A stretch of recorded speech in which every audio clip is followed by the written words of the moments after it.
Okey, kita guna sedikit kaedah sifat 20 dalam pembelajaran ilmu tauhid secara ringkaslah. Tidaklah terlalu dalam sangat perbahasannya. Okey, saya masih lagi membincangkan tentang sifat yang pertama, wujud. Selepas tu qidam baqa mukhalafatu ta'ala lil hawadith qiyamu bi nafsihi wa daini dan seterusnya lah. Okey, kita bincang tentang wujud dahulu. Dah dibincangkan pun sebenarnya pada semester lepas. Sambung balik pada semester ini. Okey, wujud Allah SWT ni itu ialah perkara pertama yang kita kena faham apabila kita belajar ilmu tauhid, ilmu usuluddin. Ilmu kalam. Ilmu usuluddin ke, ilmu kalam ke, ilmu tauhid ke, itu semua merujuk pada benda yang samalah. Maksudnya tentang ketuhanan. Maka Islam akan mengajar manusia, bukan sekadar orang Islam mengajar manusia supaya pertama sekali berfikir bahawa Tuhan itu ada. Tuhan itu ada. Siapa nama dia? Okey, siapa nama dia kita bincang kemudian. Bincang yang first ni adalah Tuhan itu ada dulu. Cerita tentang Tuhan itu ada. Sebab itu bila belajar sifat 20 disebut sebagai wujud dahulu, dicerita tentang wujud. Sebenarnya wujud ni bukan sifat. Kalau kita nak bincang ikut bahasa lah, kalau sifat ni tinggi, rendah tu panggil sifat, kasar, halus itu panggil sifat kan. Tapi wujud ini dibincangkan dalam sifat 20 ni perkara pertama. Sebab nak beritahu itu yang paling penting sekali untuk belajar. Dalam ilmu tauhid kita kena tahu dahulu tentang adanya Tuhan yang menciptakan alam ini. Tengok alam ni yang begitu hebat dengan cakrawala, planet-planet sebagainya kan, sistem surianya, bima sakti dan sebagainya. Maka mestilah ada satu kuasa yang sangat hebat yang menjadikan semua ni. Takkan dia jadi sendiri, lepas tu dia pada pandai sendiri nak pusing ikut galaksi dan sebagainya kan. Daripada sekecil-kecil makhluk yang kita tak nampak nak tengok kecuali guna mikroskop, sampailah sebesar-besar makhluk seperti paus biru ke, dinosaur dan sebagainya kan. Mestilah alam yang begitu complicated, begitu bersistem dengan ada ekosistemnya sebagainya ni, ada haiwan pemangsa, ada mangsa, ada herbivore, omnivore, karnivore dan sebagainya tu, mestilah pencipta kepada alam ini adalah seorang yang suatu zat yang maha hebat. Itu. Jadi itu yang kena fikir dahulu apabila kita belajar tentang ilmu tauhid, ilmu ketuhanan. Jadi Islam mengajar manusia keseluruhannya bahawa tengoklah alam ini ataupun tengoklah diri sendiri dan berfikirlah betapa alam ini ada pencipta dia. Itu yang berlaku pada Nabi Ibrahim yang saya cerita pada semester lepas lah. Kisah Nabi Ibrahim mencari Tuhan kan. Okey. Jadi yang dimaksudkan dengan ada di sinilah ada yang zati, ada yang sebenar-benar ada. Ada wujud pada zat dia. Yang ini yang sebenar-benarnya, dengan kata lain terkeluar daripada arat ataupun majazi. Majaz ni dia macam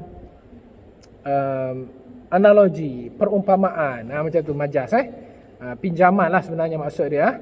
Pinjaman seperti yang ada bayang. Okey. Jadi dengan erti kata Allah Ta'ala itu bukan ada yang menjadikannya. Ada Allah Ta'ala ni ada yang hakiki, ada yang sebenarnya. Kita pun ada kan? Kita pun ada juga. Tapi kita ni ada dengan izin Allah SWT. Ada dengan sebab. Sebab apa? Sebab adanya mak ayah kita kahwin, akhirnya dipersenyawakan benih antara benih lelaki dengan benih perempuan, akhirnya membentuk sifat dan sebagainya, akhirnya lahir kita. Kita ada ni dengan ada sebab. Ada sebab musabab, ada proses dia berlaku. Daripada air mani sampailah jadi keluar, lahir, jadi bayi, jadi kanak-kanak, jadi dewasa, jadi tua kan. Ada proses dia. Tapi Allah Ta'ala ni ada dia tu, ada yang mutlak, ada yang hakiki. Bukan ada macam kita. Daripada tidak ada kepada ada. Tidak. Bukan dia menjadikan diri dia sendiri. Tidak juga. Allah Ta'ala tidak menjadikan diri sendiri. Sebab perkara yang terjadi, perkara yang apa-apa sahaja yang dijadikan, maka kita tak layak dah panggil Tuhan. Apa-apa sahaja yang dijadikan, maka tak jadi Tuhan dah lah. Macam mana nak jadi Tuhan? Sebab dia dijadikan. Jadi maksudnya sebelum dijadikan dia tidak ada. Kalau dia tak ada, siapa yang jadikan alam ni? Kan pelik tu jadinya. Jadi Tuhan ini dia kena ada tanpa apa-apa yang menjadikan dia. ataupun tak boleh dia yang menjadikan diri dia sendiri. Ada yang tidak berubah, macam kita berubah daripada kecil jadi besar, semakin dewasa dan sebagainya. Tidak mati, tidak hilang, dan adanya tidak didahului dengan tiada, dan adanya tidak diakhiri dengan tiada. Ni ada nasyid kat sini ni, tapi saya tak nak nasyid lah kat depan ni. Adanya didahului, tidak didahului dengan tiada, dan tidak diakhiri dengan tiada. Maksudnya Allah Ta'ala itu bersifat qadim dan juga baqa', sedia dan juga kekal. Okey. Ada ke tak orang dengar ni saya bercakap depan ni Harap tak bercakap seorang-seorang Okey. Dan mustahil lawannya iaitu tiada. Jadi kalau kita kata Allah Ta'ala ada, mustahil bagi sifat ada ni tiadalah. Mustahil Allah Ta'ala tiada. Okey, jadi apakah dalil dia? Dalil akal. Kita boleh tengoklah alam ni. Itulah dalil akalnya. Tengok wujudnya alam ini begitu sophisticated, begitu bersistematik alam ini, maka adanya satu kuasa yang hebat yang menjadikan dan mentadbir alam ini. Itu kena fikir setakat itu dahulu. Okey.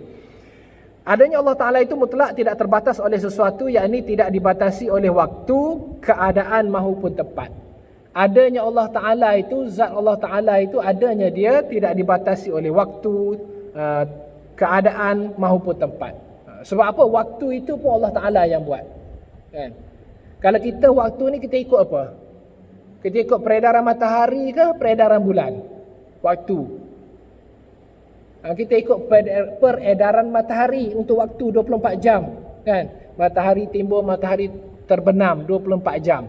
Jadi kalaulah Allah Ta'ala itu tertakluk dengan waktu, habis itu sebelum matahari dijadikan, nak ikut waktu kat mana pula? Nak guna jam. Ada ke jam waktu tu? Jadi itu. Jadi waktu-waktu ini pun adalah makhluk Allah Subhanahu Wa Ta'ala juga. Sama ada guna matahari ke, guna bulan ke. Kita tengok sekarang ni guna jam dan sebagainya. Waktu itu sendiri adalah makhluk Allah Subhanahu Wa Ta'ala. Okey. Tidak dibatasi oleh keadaan maupun tempat. Keadaan dan maupun tempat ni maksudnya tidak di atas, tidak di bawah, tidak di kanan, tidak di kiri, tidak di dalam, tidak di luar. Dah pelik dah. Macam mana gitu? Tak di atas, tak di bawah, tak di kanan, tak di kiri, tak di depan, tak di belakang. Tidak di dalam, tidak di luar. Habis itu, aina Allah? Di mana Allah? Soalannya. Jadi soalan itu sebenarnya invalid question. Soalan tidak valid. Soalan tidak valid. Sebab di mana, kalau cerita di mana Allah tu, dia tidak valid. Kalau kita tanya makhluk di mana, boleh beritahu. Di mana rumah saya? Di mana rumah pengarah? Boleh. Dia boleh jawab soalan tu. Di mana letaknya Politeknik Kuching Sarawak? Dia boleh jawab soalan tu.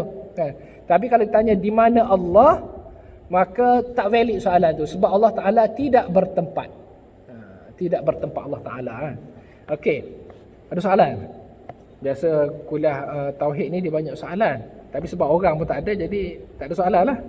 Tak ada orang. Okey. Jadi kalau ada yang nak tanya soalan, kena datang depan sikit baru boleh tanya soalan. Jauh sangat tak boleh nak tanya soalan. Okey. Dan dalam terjadinya bumi dan langit dan segala apa yang ada di dunia ini menunjukkan bahawa adanya Allah Ta'ala. Jadi kalau kita tengok alam ni dijadikan, betul tak? Kan kita dah cerita dah semester lepas. Siapa yang dengar lah semester 1 mungkin tak dengar lagi. Teori Big Bang dan sebagainya kan. Tapi itulah kita boleh bincang lagi, betul ke teori Big Bang tu. Tapi nak beritahunya, ahli bijak pandai yang bukan ilmuwan Islam lah, ahli bijak pandai pun mengakui bahawa alam ini adalah terjadi, ada permulaan. Dia ada permulaan yang alam ni. Okey.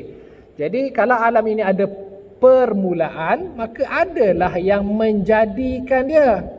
Macam mana boleh benda yang ada permulaan tiba-tiba dia bermula sendiri? Tak boleh. Logik akal tak boleh nak terima. Apa-apa yang ada permulaan maka adalah yang memulakannya, yang menjadikannya. Okey.